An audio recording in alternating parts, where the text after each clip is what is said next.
আসসালামু আলাইকুম, সবাই কেমন আছেন? আশা করি সবাই ভালো আছেন আল্লাহর রহমতে। এটা আমার প্রথম ফেসবুক পেজ। আমার পেজের নাম বিসমিল্লাহ খামার।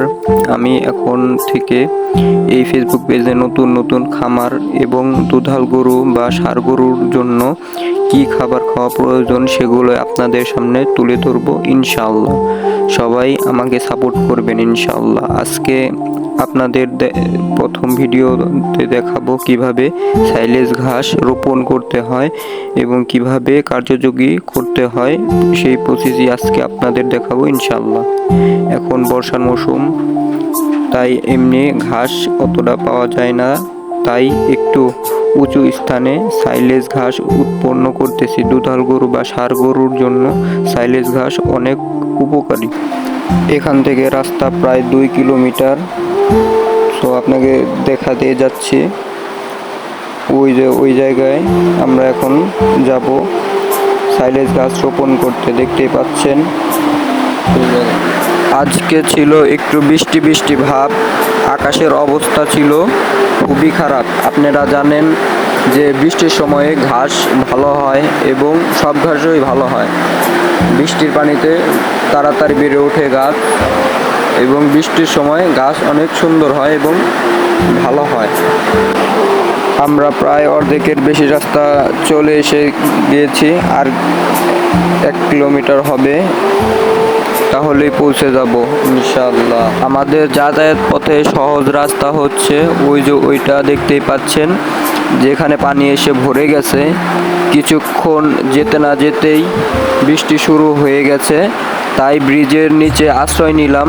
বৃষ্টি কিন্তু ভালো রকমই নামতেছিল। আমি খালি ভাবতেছিলাম যে কখন বৃষ্টি থামবে, কখন থামবে বৃষ্টি। বৃষ্টি থামার কোনো অপশনই দেখতেছি না, ভালো রকম বৃষ্টি নামতেছে। পরে আমি শরীরটা ঝাঁকিয়ে নিলাম, বৃষ্টির পানি পড়তেছিল শরীরে। একটু আবহাওয়া দেখলাম যে আবহাওয়ার অবস্থা কিরকম, বৃষ্টি কি থামে। আমি বাইরে গিয়ে দেখলাম বৃষ্টি নামতেছে কিনা আরো। পরে দেখলাম যে আস্তে আস্তে নামতেছে, তাও পরে ভাবলাম যে আরেকটু কমুক। আলহামদুলিল্লাহ, পরে দেখি যে বৃষ্টি পুরোপুরি থেমে গেছে। তো আবার রওনা হব। আমরা একটু পরেই রওনা হলাম আবার ঘাস রোপণের উদ্দেশ্যে। তো এখান থেকে ঘাসের জায়গা বেশি দূরে না। আলহামদুলিল্লাহ, আমরা প্রায় এসেই গেলাম ঘাস রোপণের জায়গায়।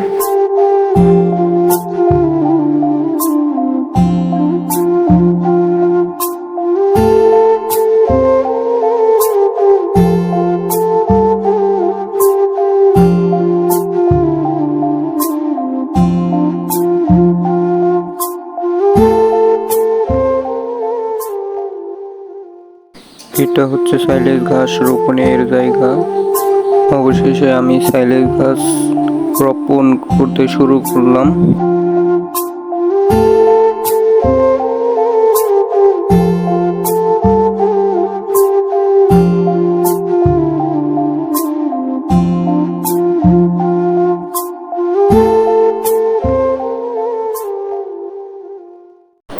দেখেন বৃষ্টির পরের ওয়েদারটা কত সুন্দর, সত্যি অনেক সুন্দর বৃষ্টির পরের ওয়েদারটা।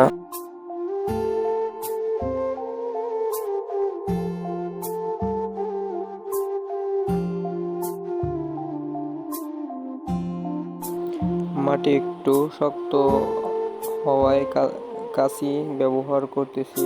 তো দেখতেই পাচ্ছেন আলহামদুলিল্লাহ, আমার সাইলেজ গাছ রোপণ করা প্রায় শেষের দিকে। তো আর একটু বাকি আছে।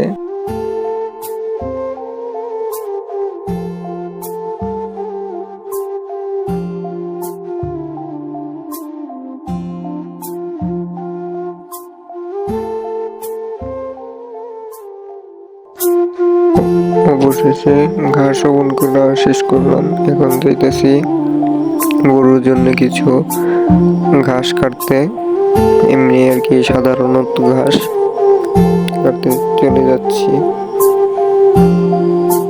রওনা হইতেছি। তো দেখেন আজকে ওয়েদারটা, ওই যে দেখা যাইতেছে আমাদের বাড়ি। তো এখন ওই ঘাস কাটার ওইখানে চলে আসছি। তো এখন আমি ঘাস কাটবো।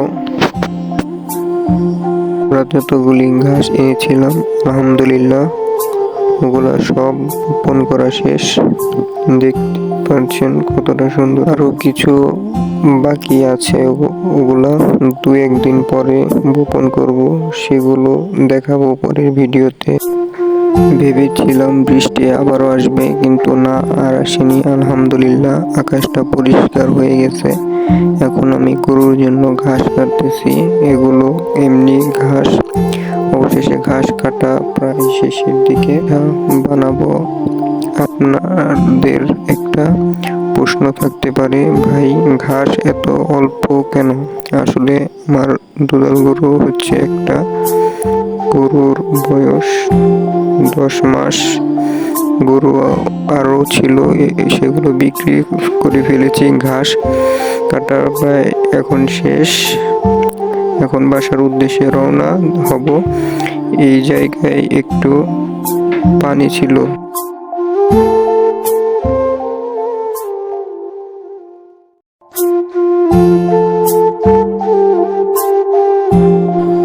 আলহামদুলিল্লাহ ঘাস কাটা এখন শেষ। এখন আমি বোঝা বানিয়ে বাসায় উদ্দেশ্যে রওনা হব। তো দেখতে পাচ্ছেন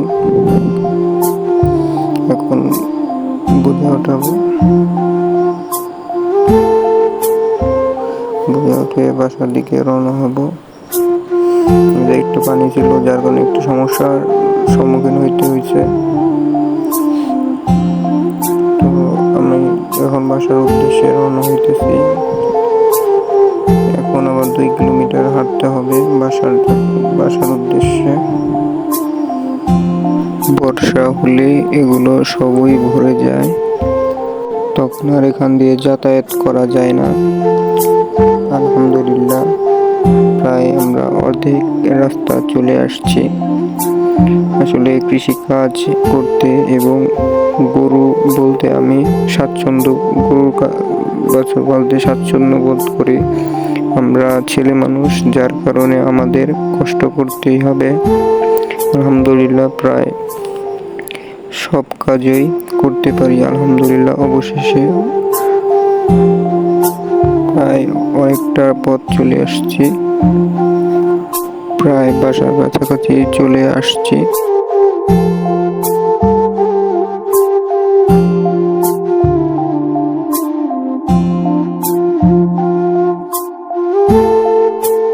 আমার এই প্রথম ফেসবুক পেজ এর সবাই পাশেই থাকবেন, যেন আপনাদেরকে নতুন নতুন ভিডিও দিতে পারি। সবাই আমার জন্য দোয়া করবেন।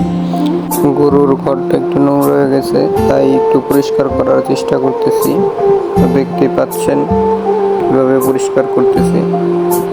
আসলে আমরা পুরুষ মানুষ, আমাদের কষ্ট করতেই হবে। তো আমার জন্য সবাই দোয়া করবেন, যেন আপনাদেরকে নতুন নতুন ভিডিও দিতে পারি। আমার জন্য সবাই দোয়া করবেন। আমার তৌফিক ইল্লা বিল্লাহ।